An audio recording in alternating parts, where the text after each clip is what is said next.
Assalamualaikum warahmatullahi wabarakatuh. Perkenalkan, nama saya Adit Putra, dari kelas Metalurgi Fisik kelas B. Di sini saya akan menjelaskan mengenai recovery, rekristalisasi, dan grain growth atau pertumbuhan butir. Langsung saja.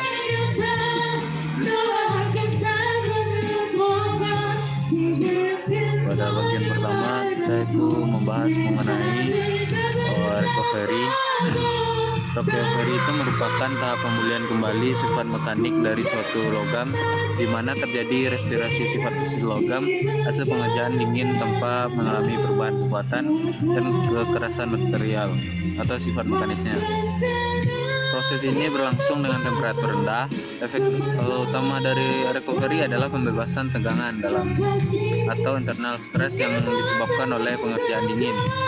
Proses recovery sering disebut juga sebagai proses stress relieving, karena pada proses recovery material melepaskan sebagian tegangan dalam dan pengurangan tegangan sisa.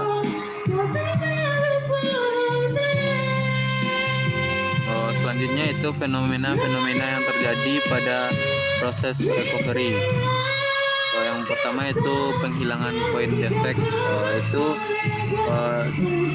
dimaksudkan untuk menghilangkan dislokasi yang terjadi pada material. Kemudian penghilangan dislokasi satu sama lain. Itu membutuhkan sejumlah dislokasi klaim atau cross slip. Proses ini terjadi bila dua dislokasi yang berlawanan terletak pada bidang slip yang sama, sehingga jika bertemu akan saling menghilangkan. Kemudian yaitu yang ketiga yaitu poligonisasi, yaitu penyusunan kembali dislokasi menjadi dinding sel dan terjadi penurunan tegangan kisi. Berikut merupakan gambar perubahan struktur dislokasi saat recovery. Faktor utama yang mempengaruhi recovery adalah temperatur. Selanjutnya itu kita membahas mengenai rekristalisasi. Rekristalisasi adalah pembentukan inti dari butir baru ketika tahap recovery akan berakhir. Proses rekristalisasi hampir sama dengan proses solidifikasi, di mana terjadi transformasi nukleasi dan pertumbuhan butir. Itu selanjutnya fenomena-fenomena yang terjadi pada rekristalisasi. Yang proses rekristalisasi yang terjadi saat material sedang disebut rekristalisasi dinamis, sedangkan rekristalisasi statis terjadi sesaat setelah material mengalami deformasi. Berikut gambar rekristalisasi dinamis, di mana rekristalisasi dinamis saat material mengalami deformasi terjadi regangan pada material, dan jika regangan tersebut adalah regangan krisis, maka akan tersedia energi yang cukup untuk membentuk inti baru pada batas butirnya. Sedangkan rekristalisasi statis itu merupakan pembentukan nukleasi terjadi setelah deformasi. Proses dilakukan dengan temperatur yang tinggi di atas temperatur rekristalisasi dari materialnya.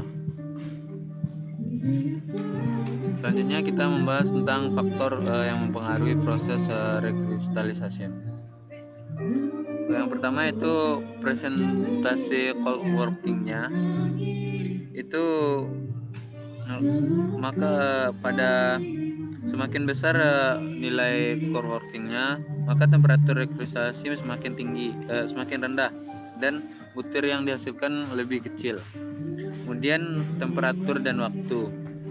Maksudnya di sini adalah untuk mendapatkan butir yang konstan pada besi selama 8 menit dibutuhkan temperatur 675 Celcius, tetapi jika temperatur diturunkan menjadi 550 dibutuhkan waktu sekitar 32 jam.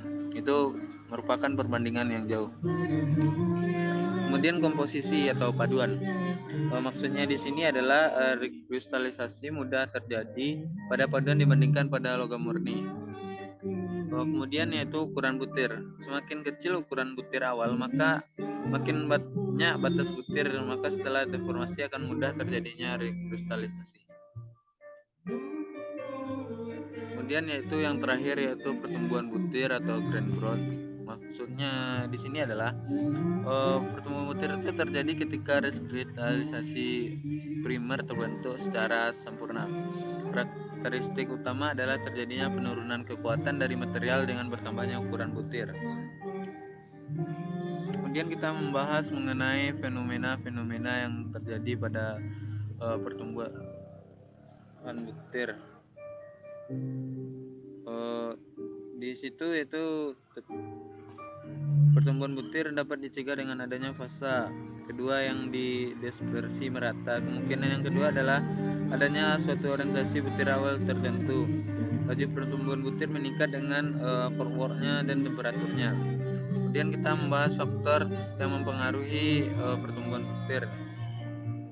Yang pertama itu semakin tinggi temperatur, maka mengakibatkan energi getaran termal dan ukuran yang kecil menuju butir besar lebih cepat. Penurunan temperatur akan menghambat pergerakan batas butir. Selanjutnya itu orientasi batas butir. Maksudnya di sini adalah ketidakseragaman antara butir dan yang berdekatan menghasilkan tumpukan atom yang sepanjang batas butir memiliki energi lebih tinggi dibandingkan dengan yang terdapat di dalam butir.